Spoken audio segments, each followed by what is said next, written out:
नमस्कार दर्शक बंधु मु डॉक्टर संदीप कुमार साहू आपण मानू श्री गुरु होमियो केयर को स्वागत करुच्ची। आज आम डिस्कसन करवा पाइल्स रोग बा आम ओडिया रे जहाँ को कहूचे अर्श किंबा मलकंटक। अर्श किंबा मलकंटक होता है कौन? यह आमर मलद्वार पाखे शिरा किंबा धमनी उपर अत्यधिक प्रेसर पड़ा फल यह आस्ते आस्ते फुलवा लगी था।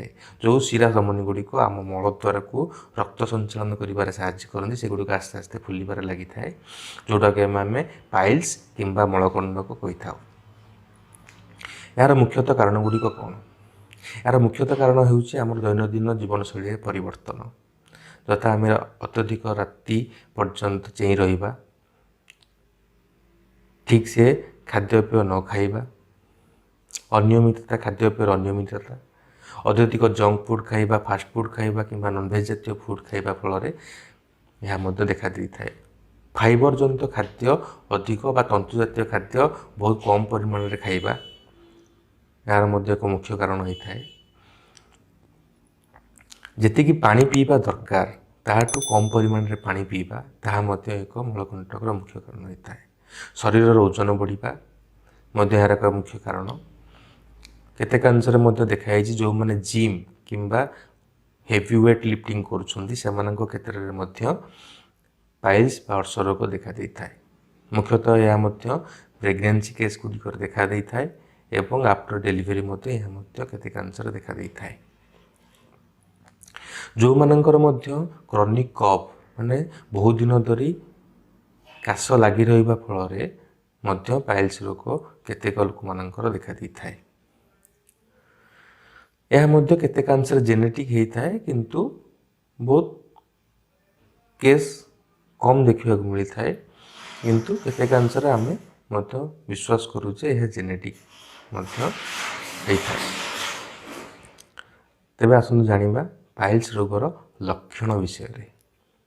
पाइल्स रोगर लक्षण कौन होता है ना मलत्याग करने समय आमको कष्ट अनुभव होगा, मलद्वार रे जलापोड़ा हवा, मलद्वार लाल पड़ा, मलद्वार कुंडई हवा एवं समय समय आम मलद्वार रे मलत्याग करने समय रक्तक्षरण होउथिबार देखा पाई था। पाइल्स रोग मुख्यतः केते प्रकार? पाइल्स रोग मुख्यतः आम पाई था दुई प्रकार।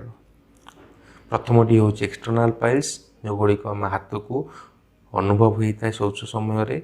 यह मटर छुई बा मटर चना आकार आमको हाथ को अनुभव होता है। यह पेनफुल होता है, दरज बहुत लगु थाए एवं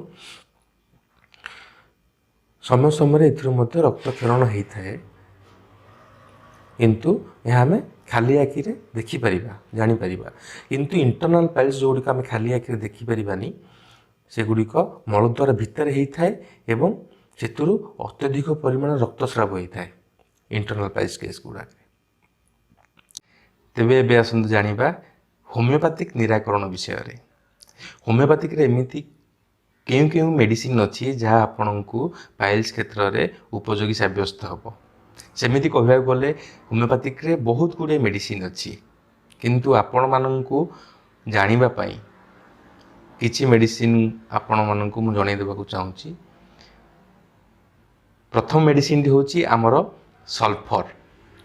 सल्फर को आम 30 पोटेंसी रे दिन को एक थर सकाळू खाली पेटरे 2 ठोपा खाइबा, जहाँ आमको पाइल्स क्षेत्र में बहुत उपशम प्रदान करिवो।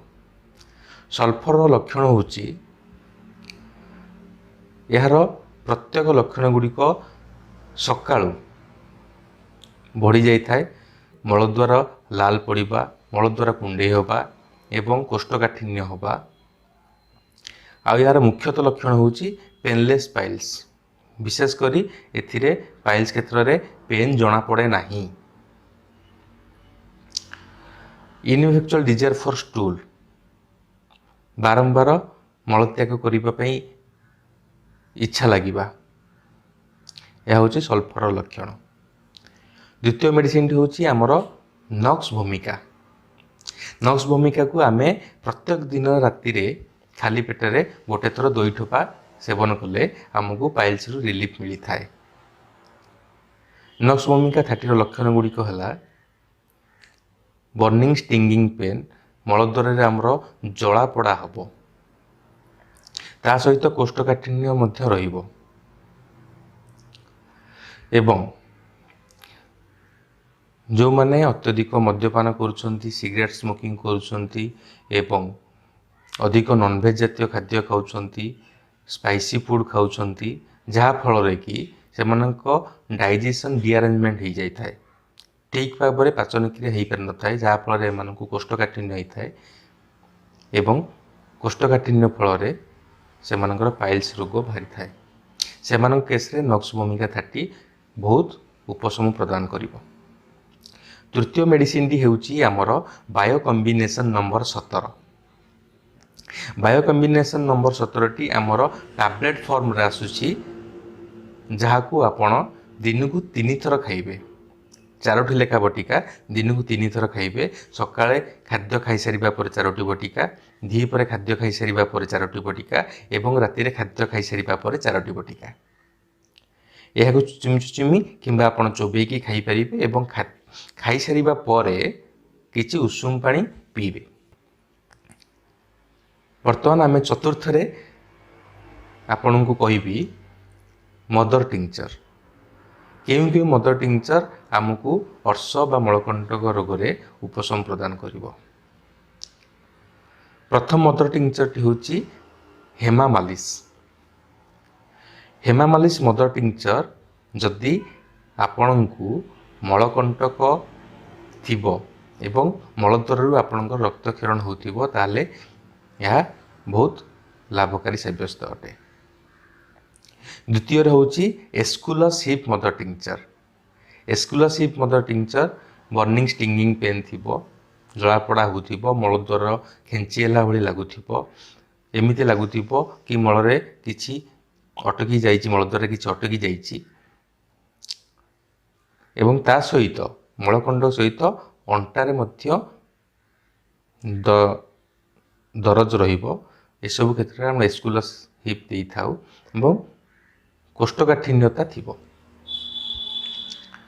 तृतीय आसुची आमर पायोनिया। पायोनिया मदर टिंचर। पायोनिया मदर टिंचर आमर से केस रे दिया जाए पेनफुल पाइल्स, मलकंटक बहुत दरज करुथिबो एवं बहुत बड़ आकार हाथ को लगुथिबो, मटर छुई बा चना आकार हाथ को लगुथिबो। ये जो 3टी मदर टिंचर आपन को कहि रखिली, ए मदर टिंचर 3टी जाक को आपण गोटे 30 ml सीसी रे 30 ml सीसी आपन को होम्योपैथिक मेडिसिन स्टोर रे मिली जिवो। आपण 30 ml सीसी रे प्रत्येक थरु 10 ml 10 ml 10 ml मिसई ताको भल कि फेंटी देबे एवं प्रत्येक दिन खाद्य खाई सारिबा परे सकाळु एक थर, दुई पर एक थर एवं राति रे एक थर आको सेवन करिवे। अध कप पानी रे सकाळु 15 टपा, दिही पर 15 टपा एवं राति 15 टपा। यही 4टी जाक मेडिसिन को आपण यदि नियमित खाइबे आपण को पाइल्स क्षेत्र में बहुत उपशम प्रदान हेबो। जय जगन्नाथ, जय हिंद, नमस्कार।